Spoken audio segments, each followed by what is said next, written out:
What's up, guys? Jack here, stage name Ninjak, and we are back with another episode in my, I guess you could call this the Showdown Road to Greatness. I don't know if I'd call this the full journey, but basically, guys, we have learned from JamPad how to do a team analysis, and that the real purpose and place for it is actually in a review. So this is a game that I've saved in order to practice from my most recent videos of doing the live sessions with JamPad. If you have not seen those, I will put some links in the video, so click up here and you can see what I'm talking about. Really valuable information. But anyways, in this in this video, we are going to be looking at how to do team analysis in Team Preview from the shoot, what is this called? The replay. But before I do that, I do want to say, first of all, a huge shout out to my subscribers. Thank y'all so much. I was looking at my statistics, and something like 70% of y'all that are watching are subscribed. So thank you so much. That is like awesome. To those of you who are not in that group yet, though, maybe you just discovered me, you've been watching, you've just been a little bit on the edge, please subscribe. It would really help me out. I would really appreciate it. I work hard to give really high level quality content to you guys, so please give me a subscribe.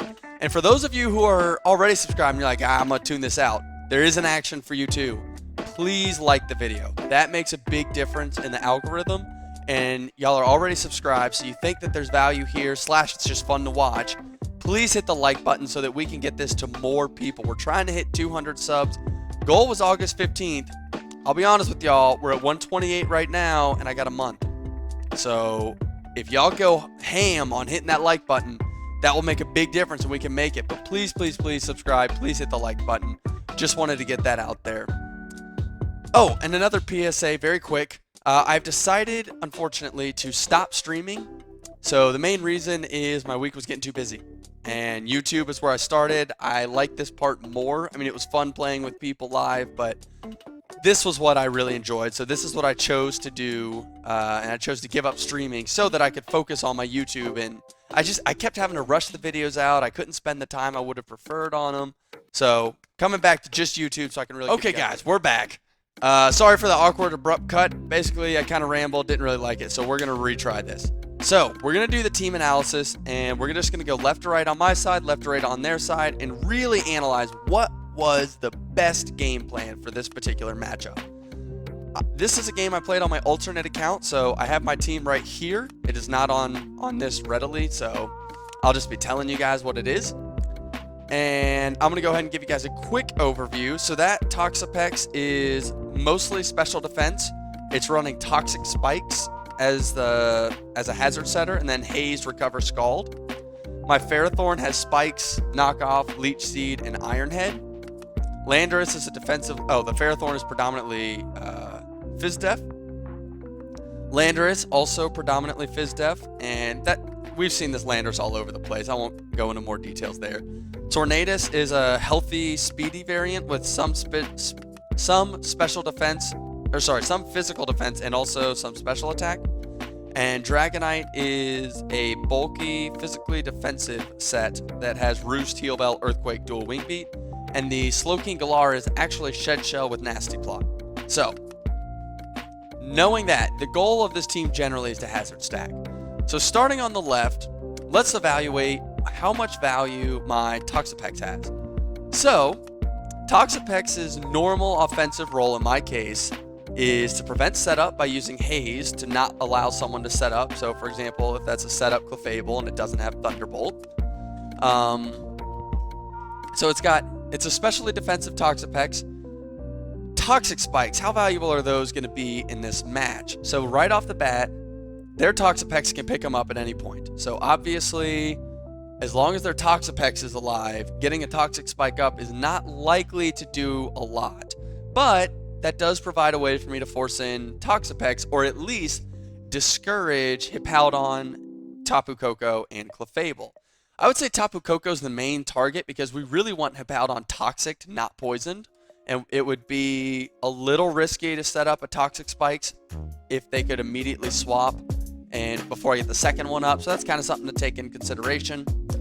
But just looking at it, Toxic Spikes are good for keeping Tapu Koko out. And Tapu Koko is pretty scary because it can Thunderbolt my Toxapex, Dazzling Gleam, basically my whole team. Not Slowking, I guess, but Thunderbolt will hurt there. So Tapu Koko, being able to keep it out is not a bad thing. Toxapex also has Scald, so we could fish for burns against, most valuably, Skarmory or Scizor. Especially Skarmory and Scizor. Those are who we would want the burns against the most.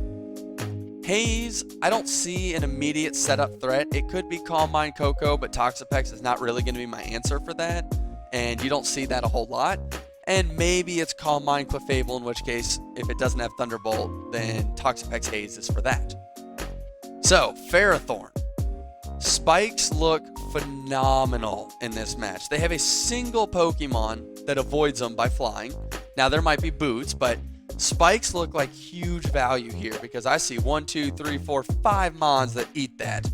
And so that's super, super good, especially against things like Scizor, which are frequently mid-grounds. Having those spikes up to punish the mid-ground play is really valuable. And it also weakens the mid-ground play by weakening it as it comes onto the field. Ferrothorn Leech Seed for sustain. So I'm going to say that Ferrothorn is probably here. I've learned it's actually really good against Tapu Kokos because it resists everything that they've got. And so you can swap in and almost always Leech Seed on whatever they do, and they normally have to swap, and you get almost all that HP back and take some HP from your opponent.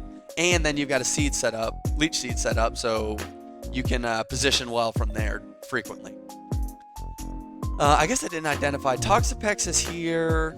Toxapex is actually good against their Pex because it gives me the chance to set up spikes so that they have to make at least one swap before going back to it to remove them.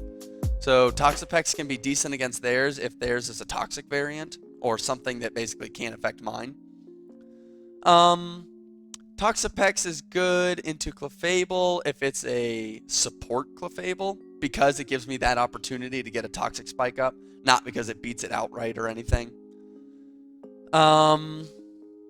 Toxapex can be okay into Skarmory if I really want the toxic spikes, but not really. I've got better options against that Skarmory, namely Tornadus.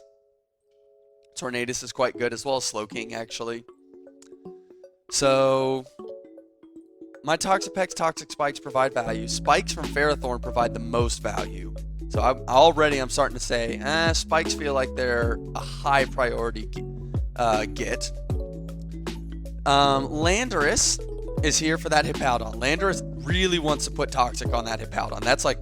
That's huge for us because remember, well, I'll get into that. I guess I should start with that. We're learning as we do this, guys. So I guess I should start with big picture, then do left to right. So big picture, I think I can wall their team because nothing is especially threatening. Maybe if it's Specs Koko, in which case I want hazards up as fast as possible to punish that, particularly toxic spikes, so that I passively damage it from that point on and I put a timer. So other than Specs Koko, which they could be, it sort of doesn't feel like that kind of a team because this looks like, frankly, this team looks like stall. This is like a counter stall team. So I'm not thinking it's Specs, so I think I can wall everything. So my game plan is a defensive one. On my opponent's side, probably the same thing. They can wall all of my threats. I don't have anything that just outright defeats everything. So they're looking for a defensive game plan as well. All right, so Stealth Rocks are super good here because they hit everything, obviously. And Hazard Stack is, I think, the way we're going to try to go. Because I have 1, 2, 3 Regenerator Pokemon and Leech Seed and Roost. So I have a ton of sustain, especially against Hazard Stack. So if they try to opposing Hazard Stack, 3 out of the 6 of my Mons, even if they max out the field, will essentially take 0 damage because essentially take 0 from the hazards themselves. I should clarify that. Whereas my opponent only has 1 Regenerator Pokemon. So I'm seeing that as I win Hazard Stack Wars. So Landorus is here to we really want to Toxic Hippowdon because that'll be an important part of wearing down my opponent, especially because Sandstorm is kind of a pain for me, especially with multi-scale on Dragonite. So getting that Toxic on him will be nice. Landorus can be decent against Caesar as a mid-ground play against it. Landorus is, if it is Specs Coco, Landorus can be super good every time they lock into an electric move. Landorus can be good against Pegs if I can like catch it with an Earthquake, but my game plan is more of a hazard stack, so I don't think I want to do that because that risks Scald, which could be a lot of damage and a burn. And I do have Heal Bell on Dragonite, but we still don't want to take burns for no reason. Tornadus is really good because of Heat Wave for dealing with that Caesar and Skarmory. So Tornadus with Regenerator and then Heat Wave is super good. Because, I don't know, heavy duty boots are possible. It's possible they have some heavy duty boots in this, in which case the knockoff on my Tornadus is really important, as well as the knockoff on my Ferrothorn. Dragonite walls the entire team. Dragonite cannot be beat. Well, let me be careful. If Hippowdon is not toxic, then it can force Dragonite out because it would basically burn all of my heal bells and then it would outlast and I would get toxic down. But if we can get a toxic off on Hippowdon, Dragonite can wall everything. Like any individual mon. Obviously I would get PP stalled if I truly tried to 1v6 with it. But Dragonite is a very, very good defensive option for me. And Slowking, I mean, is actually pretty good. Psyshock provides a lot of value because it hits most of these. That's not true. It hits Pex really well, but actually like physical, defensive, physical, defensive, physical. So Psyshock's maybe not as good. I think Scald on my Slowking is good, and if I get a Nasty Plot off, then Slowking does a massive amount of damage. And Slowking can probably come in pretty safely on Toxapex or Clefable. And then while they're swapping, I get a Nasty Plot off, but it's a little tough because Hippowdon Earthquake would do too much. That'd be pretty sketchy. So I would, if Hippowdon's still alive, it might make more sense to just hard Scald, looking for damage. Also, Scald gives burns on Caesar and Skarmory, which are really valuable for me, and I probably want to fish for those because basically I win Hazard Stack from what I see, and I also win the Status War because I have Heal Bell on Dragonite. They might have Aromatherapy on that Clefable, and if they do, then maybe Status Wars will be a bit difficult, but because I have Toxic Spikes, it can be easy for me to reset those statuses frequently. So I think the best game plan for my circumstance, Spikes provide the most value. So that means two things. I want to get Spikes up early with Ferrothorn, but also I want to preserve Ferrothorn because his Spikes provide a ton of value. Toxic Spikes are good. I actually would almost prefer just one. Like I would rather, if it is Specs Coco, worst case. No, I want two with Toxic Spikes if I can get them, but one is okay because then if they are Aromatherapy, Clefable, I can start to rapidly burn those, and then once those are used up, I should be able to get away with it for longer, and then I'll have more Heal Bells and we'll win the Status War. I think Hazards are really good for me, so probably not looking to defog very often. I have Boots on Dragonite and Tornadus, and Toxapex and Slowking will regenerate basically whatever they take. Ferrothorn can get worn down by layers of spikes, so that's something to keep in mind because I think Ferrothorn is really valuable here because of the fact that spikes hit quite heavily into 5 of the 6 Mons, particularly for Caesar, I think. Caesar, I would say Caesar and Toxapex, those spikes are the best because Stealth Rock will not do a ton to Caesar, but spikes will do a lot.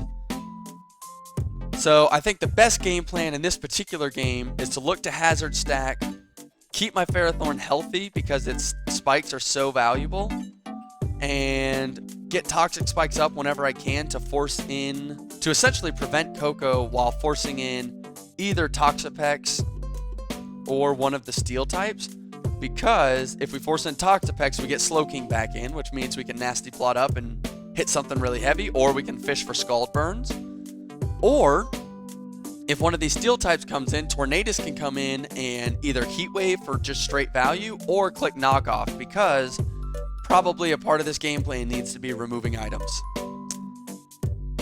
I think that is a decent demonstration of analysis. This is a bit of a shorter video for me, but for those of you, if you're still here, you guys rock, and I know y'all are going to get out there and kill it on the ladder, because I know that this is not the sexiest content, but like, this is how you get good.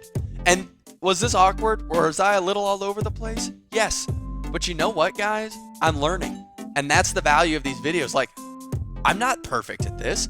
I'm sure there's a bunch of stuff I missed, but the point is I'm practicing, and you guys got it to use this as a basis to get used to it. And leave a comment. What did you see that I missed? What's a game plan that you might have identified that I could have done that I'm not seeing? Or what's something that I'm disrespecting on my opponent's side that I did not appreciate that they could do and I didn't really think through? So leave a comment. I hope y'all enjoyed this video, and I hope y'all are having fun out there on the ladder, and I'll see y'all out there.